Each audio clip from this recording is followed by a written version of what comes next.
Yeah, it's a couple of people we need to bring up in this situation.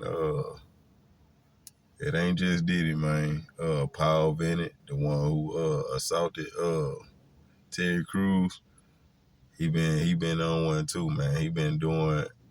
He made sure my video wasn't able to get uploaded too. My name is Terry Crews. I'm an actor, author, former athlete, advocate, and a survivor of a sexual assault. This past year, we have seen powerful men in Hollywood and elsewhere finally held accountable for sexual harassment and assault. We also saw the backlash survivors faced after coming forward. I wanted these survivors to know that I believed them, I supported them, and that this happened to me too. This encouraged me to come forward with my own experience and reflect on the cult of toxic masculinity that exists in our society. Then, in 2016, while at a party with my wife, I was sexually assaulted by a successful Hollywood agent.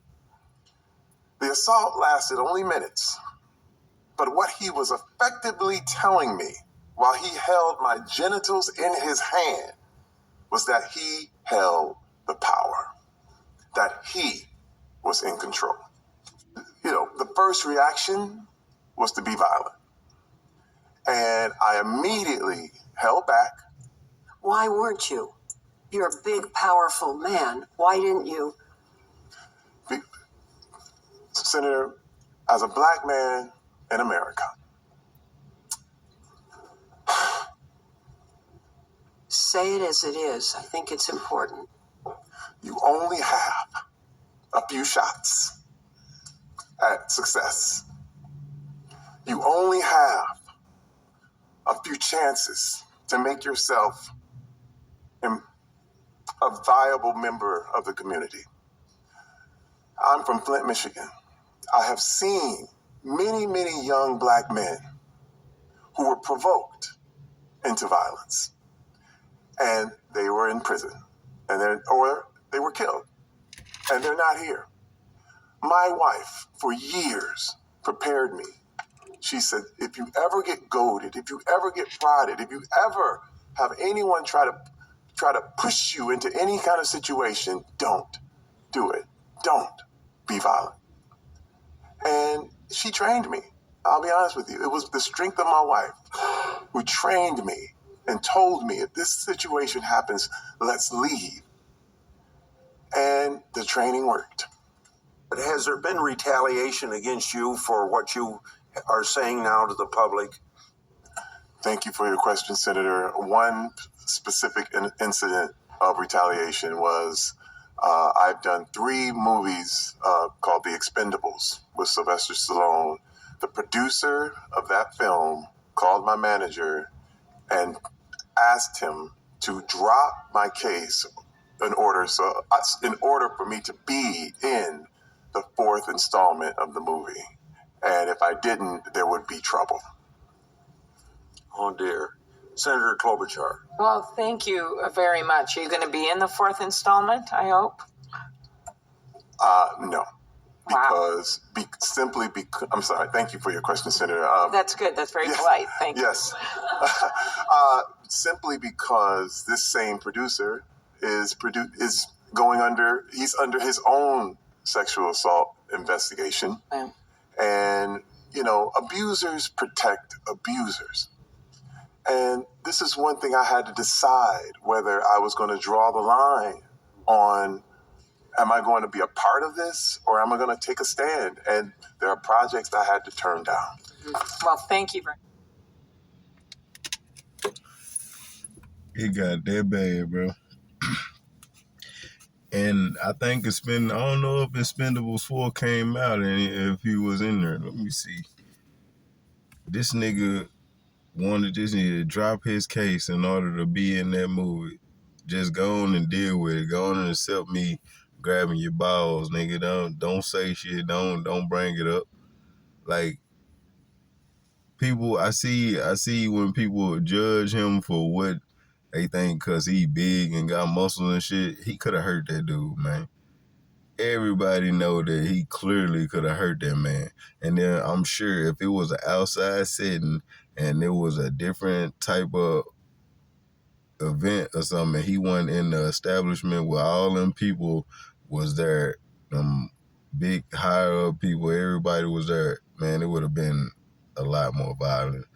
Whatever his wife said would have went out the window because the dude would have been really assaulting him, like, at that point. Like, right now, he had witnesses around. Everybody could say what they would have did, but we all know we would have grabbed this nigga, or twist his hand, or pushed his hand, grabbed his hand and squeezed it, or slapped his hand or something. Everybody would have did something, you know what I'm saying, as a man, but him, he did push the man back the second time when the man came in and tried to grab him the second time. You know what I'm saying? And he got the dude up off him the first time. He like, hey, man, what you doing? He kind of nubbed him back. And then the second time, he pushed him back. You know what I'm saying? A little bit harder. But at the same time, man, everybody can say what they would have done. This dude probably was on drugs or whatever. He knew the type of setting he was in. He wanted Terry Crews to lose his cool and get violent and be hauled off somewhere because you ain't gonna allow us to do this. I'll provoke you, you know what I'm saying, to make you do something that you really don't want to do. You hit me and you know you're gonna be out of Hollywood. Like, he did it the right way. Now it's time, man. Paul Vennett, it's time for you to pay for your crimes too, nigga. Yeah, it's time for all y'all niggas to get what y'all got coming. It ain't no more hiding in the background, nigga. Fuck that shit. Cause you did it to this big, strong nigga. You gonna do it to kids regardless, cause they definitely ain't got no type of fight back. All they can do is just be victims, you know what I'm saying? So you probably victimized so many kids on your set of your movies. I don't know how many kid movies you was a part of, but boy, you can't be trusted. You know what I'm saying? So when you can't be trusted, my nigga, everybody got to keep their eyes on Paul Vennett. You know what I'm saying? This nigga is disgusting, man. He beneath the human race. This nigga is an animal, my nigga. He on beast time. This nigga on beast mode, just like Puffy. They think they can get what they want, take what they want, and do what they want. But now, nigga, it's time for y'all to get what y'all really deserve, nigga. Now y'all wanted the spotlight, now y'all got it. Y'all got the real spotlight on y'all ass. The social media ain't gonna let up on y'all ass. I don't care how much you try to do and who you try to do it to. But this is on, this is on, nigga. Y'all done started something, and now we finna finish it. So, Paul Vennett, you need to answer for your crimes, bro. You need to go on and turn yourself in, my nigga, because you know you guilty. You guilty already. You 100% guilty, my nigga. You taking people out of important things in their life, you know what I'm saying, and shit that people want to see. People want to see actual movies. They don't want to see victims in movies, nigga. Everybody on your set victimized just to be in your movie. Bro, ain't nobody got to accept what the fuck you dishing out just to be a part of your sick-ass movie. Nigga, take your idea and go remake it, nigga. Because you don't deserve it, nigga. You a sick individual, bro, and this time you pay for your crimes, boy. Puffy, all y'all niggas. The Epstein Island niggas, everybody who chill and party with y'all, all y'all, the Prince, all y'all gotta go. Everybody gotta go. Y'all niggas did it, and y'all a part of it. All of y'all, nigga. And this nigga, Paul Vennett, he just on his own wavelength. He doing his own thing. Just like the nigga from Nickelodeon. And they all you cartoon creators, y'all niggas, y'all are some sick dog. I'm talking about the back in the day, even the Nickelodeon niggas like all these sick individuals, man. Preying on these kids. It's time for y'all to pay, man. It ain't no other way to look at it. Nobody should drop their kids off with none of these sick individuals at all. Y'all see this, man? Pass this around, man. This message gotta get out. No kids should be left alone with no movie producer, no film director, no video producer, none of that shit. Y'all have armed security with your kids at all times. I'm talking about somebody that ain't gonna bend for no rules, nigga. If my security can't be with my kids, then nah, nigga, they can't go, they can't do nothing. They can't do shit. For real, man. And you gotta get you some top-notch security type people, niggas that don't bend, don't fold, and don't take bribes. Cause a lot of these niggas out here will go behind your back and get paid double time just to do something to you. For real, you gotta watch your back for real. And you gotta make sure you got the right type of security, military, trained niggas that don't care about the money type shit. You gotta get niggas like that. Real shooters that's trained and ready to shoot some shit and do their job for real. They don't care about nothing but doing their actual job. You need to get them type people. Fuck homies and fuck them niggas that can be bribed and easily taken. You know what I'm saying? You gotta watch everybody, even the people that's with you, because they can take bribes and set you up. Niggas get backed up by their own people because of the money like that. Niggas will do anything for money, I swear. And clout. Niggas gonna do whatever they have to do for the money just so they can get to the clout, bro. Money can pay for clout. I'm telling you, like, this shit bigger than Nino Brown, you know what I'm saying? Like, for real. All these niggas got to go, man. Cat Williams said it right. Everybody finna get it in 2024, for real. And y'all picked the right time. Diddy picked the right time to fuck up. He picked the right time to slip up.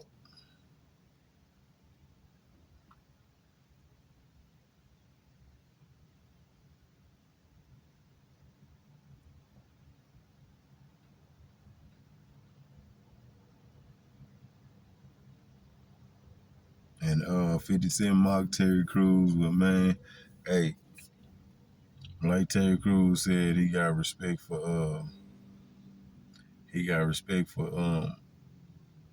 50 Cent. Regardless, he listen to 50 Cent music while he work out. But 50 Cent a street nigga. He gotta separate his thoughts from a person that wasn't. He grew up with strict parents and, you know what I'm saying, a different type of household, man. 50 Cent grew up on the streets. So these are two different people that will approach a situation and totally different. 50 Cent gonna lose his cool because he a street nigga and he feel like, nigga, you should know not to even play with me like that. But Terry Crews is an individual that they thought they could take advantage of because he a big dude, he nice, you know what I'm saying? They see that he trying to fit in and be a part of their film production, and they just thought he was one of those, like he was one of them niggas that's just gonna fold for the film, like nigga, you gonna be gay for pay, you gonna do what we want you to do type shit. That's what they tried to do to him, and him trying to be the bigger man. Me as a street nigga, I can understand because I can see it from both ways. You know what I'm saying? I can see it from every direction. I can see what he could have done to the nigga. He could have beat that nigga up and then got arrested in front of his wife and did all this other shit. Had to pay for lawyers, pay for this, pay for that. Nah, this nigga assaulted me. Let me go do it the right way. He pushed him up off of him like he's supposed to. You know what I'm saying? Then let that shit continue on. You know what I'm saying? What more can a nigga ask for a dude? You know what I'm saying? I salute him as a black man and being able to hold his composure, you know what I'm saying? Because anything that he did physically could have hurt that man, because this nigga, he actually can fight and he played football, he's athletic, you know what I'm saying? So that nigga is out of shape, fat, lumpy, and just think that he can run some shit because he got money. His health ain't even intact, right, nigga? Because this nigga just fucking out of shape, glutton bastard, nigga, just a fat piece of shit.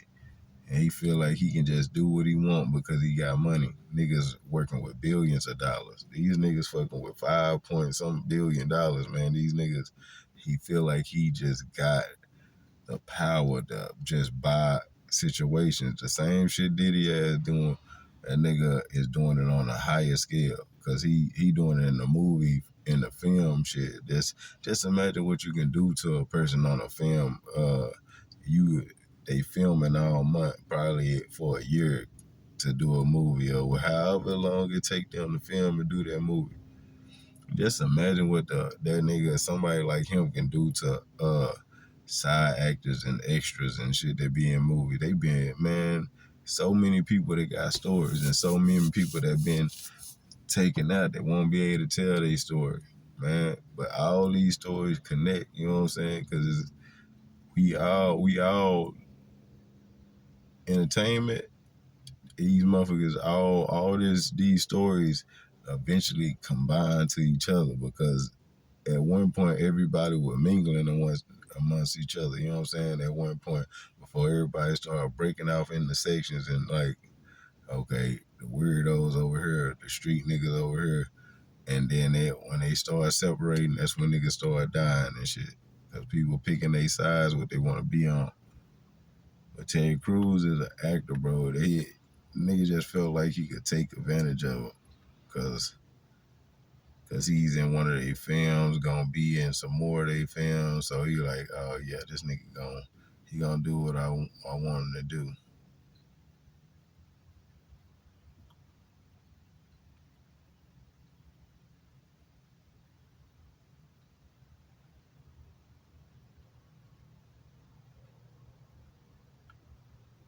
But I salute him, man. I gotta salute him, man, because he held his composure, man. He could have fucked that dude completely off, for sure.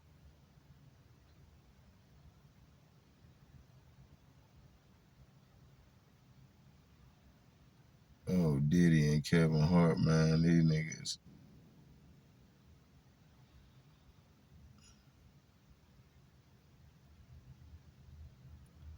Diddy, Kevin Hart, French Montana, that nigga, man.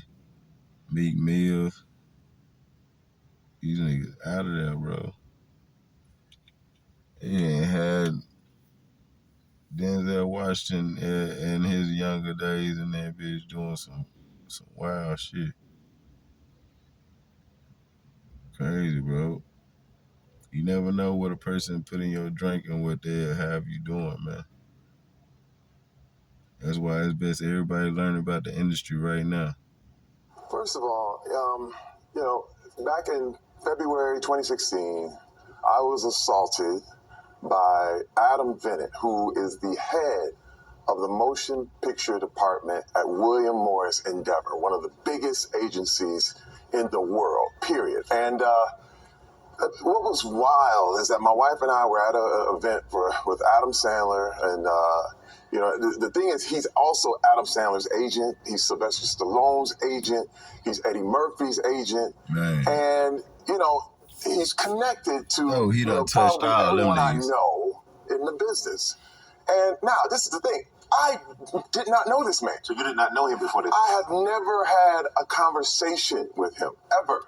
Okay, I knew of him, and I knew just because it's an agency thing, but the first time I ever actually had an interaction with him was at this event. And I'm looking at him, and he's basically staring at me, and he's sticking his tongue out, and it's overtly sexual kind of tongue moves. And I'm sitting there like, it's a party, it's packed, the whole thing, and I'm looking like, is this a joke? I mean, I don't understand. It was actually so bizarre. And he keeps coming over to me. He comes over to me. I stick my hand out, and he literally takes his hand and puts it and squeezes my genitals. And I'm jump back like, hey, hey. And he's like, and he's still licking his tongue out and all this stuff. And I go, dude, what are you doing? What are you doing? And then he comes back again. And he just won't stop. And I really got forceful. Pushed him back. He bumps into all the other party goers, the whole thing, and he starts giggling and laughing. And let me tell you, Mike, I have never felt more emasculated, more objectified. I was horrified. I went over to Adam right then and there, and I'm, Adam, man, come get your boy. What is his problem? And so, you know what? And Adam was looking. And your wife is with you. My wife is right there. Now, let me tell you, he was acting so weird and so strange that I put myself between him and my wife because I with this tongue thing, I couldn't understand. Let me tell you, it's so bizarre. I wake up every morning wondering, did this really happen? It's nuts. And you said it, your wife was there. She saw the entire thing. Yes. You said you went over to Adam immediately. What was his response? He was like, well, I told him, I said, hey, man, he's grabbing my junk. I was like, Adam, what's wrong with your boy? He looked like he didn't understand because it was bizarre to both of us. And I just literally, I said, that's now. When I looked at him, it was rage. And when I say rage, I felt like I could punch a hole in his head. Okay, but this is the deal. My wife told me 3 years earlier, she said, Terry, you can never handle any situation like this with violence. You are a target. You can be baited and pulled if you react physically. And let me tell you something. I've done it before, but this is the deal. When I grabbed her hand and I left that party, we were only there for like a half an hour, and I got in the car, I almost ripped the steering wheel off. And she just kept saying, I'm proud of you. I'm proud of you. I'm proud of you. And I said, man. She calmed you down with that. She calmed me down because she was the one who told me that this kind of thing would happen and that you could be baited. And this is the thing, if I would have just retaliated in defense, I would be under the jail right now. And that's one thing I knew, that being a large African-American man in America, I would immediately be seen as a thug. But I'm not a thug. Because a lot of people would say, if that happened to me, the first thing I would do is I would strike back at somebody. But you chose not to do that. Well, literally, my wife had me prepared. This is so beautiful about it because she had me prepared. She knew something like this could happen. And man, and when it did, she was just right there for me. She's right there with me, and she saw the whole thing. And then last week, we saw it in the piece, but you filed a police report last week. Yes. So what do you hope comes of this? You know, people need to be held accountable, Mike. This is the deal about Hollywood, and it's an abuse of power. This is abuse. This guy, again, he's one of the most powerful men in Hollywood, and he looked at me at the end as if, who's going to believe you? So you didn't think anybody would believe you if you came forward? Last year, no. Actually, I let it go. Actually, I put it in the back of my head, and I understood why women everywhere had to let it go. But let me tell you, when the Weinstein thing started happening, I got PTSD. I was going, oh my God, this exact thing happened to me. I understand why they won't come forward. And I'm going to tell you, a lot of times people go, well, why didn't you come forward sooner? But this is the thing, when a person of power breaks that boundary and violates that boundary, you're a prisoner of war. Immediately, you're in a camp because you're trying to figure out when is the right time to come out. When the guard turns their head, when they leave a door open, you're digging tunnels with spoons and you're trying to find a way out, and you get out. And then you finally find freedom, and somebody says, well, it must not be that bad. You should have came out sooner. And you're like, I'm free. I finally got free. And this is the thing that a lot of people just don't understand, and they end up blaming the victim. And I have totally said, I will not be shamed. I will not be shamed. I did nothing wrong. Nothing. And the whole deal is people are like, well, why did you do this? Why did you do that? You know what? Why don't you ask what he's doing? Why isn't Adam Bennett sitting here right now explaining his side? Good question. And you wrote that tweet a few days after Harvey Weinstein's story broke. Exactly. So you felt empowered by everyone else's stories. Yeah, that Adam, let you step out. That's what the fuck I want to know. Why ain't nobody forced Adam ass to get out and say something or apologize or something? Nigga, Adam, you need to bring your big freaky ass on out here, man. Bring your big freaky ass on out here. Nobody care you got billions and billions of dollars, nigga. you still can get your ass whooped, man. You need to bring your ass right on out here, man, and apologize, bro. And face up and own up to your bullshit, my nigga. Yeah, Paul Vennett. That nigga is the devil too, nigga. He's the devil's toenails, nigga. That niggas ain't shit. These niggas ain't shit. They don't know where they gonna wake up. They gonna open their eyes up in hell, man. You gonna wish you never did all the shit you did. Of the darkness, if you want to say. Let me tell you, I was a keynote speaker at this place called Center for Community Solutions. It dealt with relationship violence, sexual assault, and I heard all these stories from all these women who had finally get strength from each other's stories, and they came out, and I said, man, what kind of man would I be to tell my kids, if someone touches you where you don't want to be touched, and tell someone, and then I don't do it. And let me tell you something, it freed me. I knew instantly that I had to tell my story so that other people can be free. And I didn't even name names. I was just in support of these women because they were called liars. They were like, you're just looking for a payday. You're doing it. And I was like, this is not what this is about. Your dream is like a child. What you're trying to do, your dreams, goals, aspirations is just as valuable as your children. And when someone binds up your dream and holds a gun to his head and says it's going to kill it if you don't do this, if you don't stay quiet, if you don't do that, it's a hostage situation. You are dealing with a terrorist. And I have my dream. I've worked so hard for this. What can I say? It's one of those things. I survived the NFL. I got the entertainment. I'm here, and I get assaulted by my own agent. It makes no sense, and it was foul to the core, and it still shocks me. I'll tell you what, I'm glad you came here to share your story. Hopefully this is a big turning point for you and for a lot of the victims out there. We appreciate you, Terry. George? Boy, that was a powerful interview. Wow. So much has been unleashed by this Me Too movement.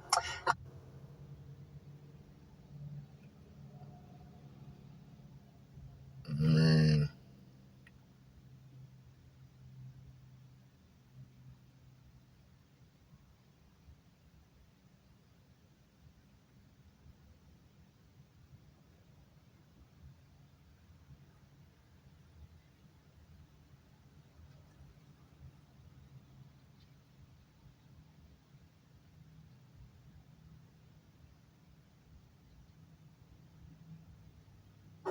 Con el internet espectro.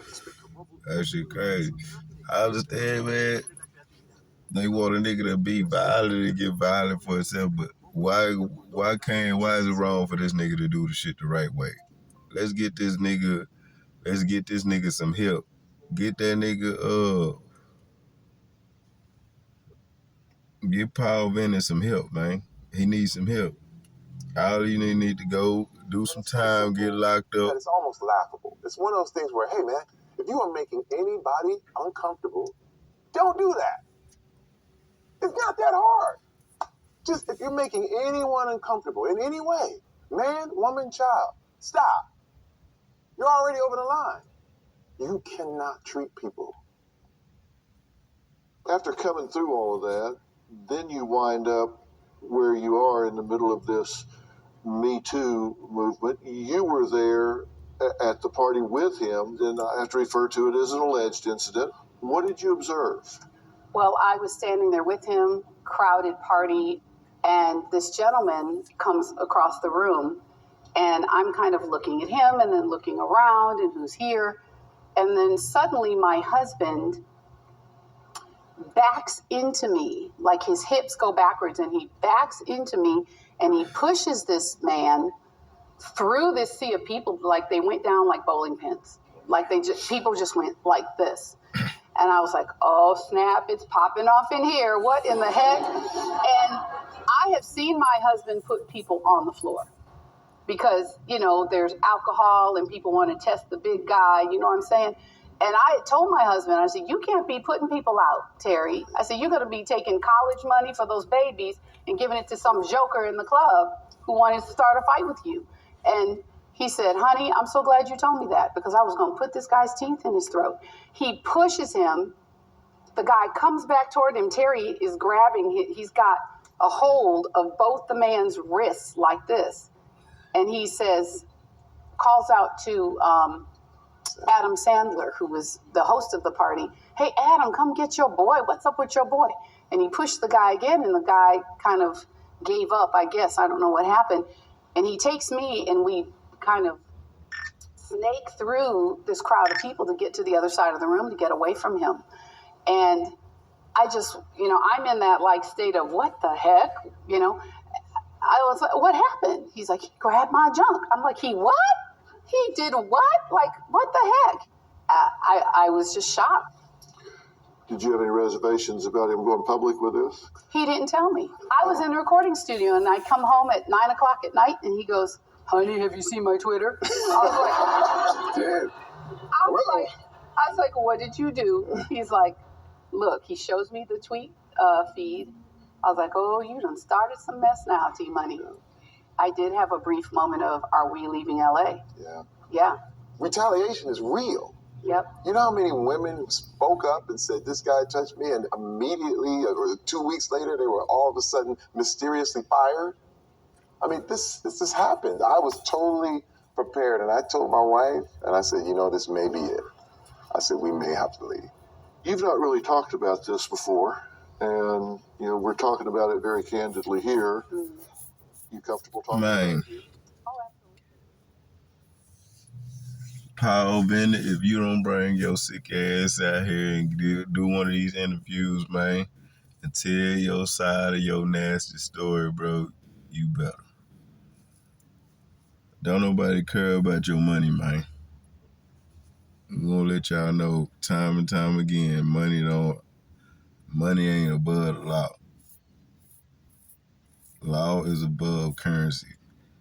I'll tell you that now. Some of the richest motherfuckers you know is in jail too.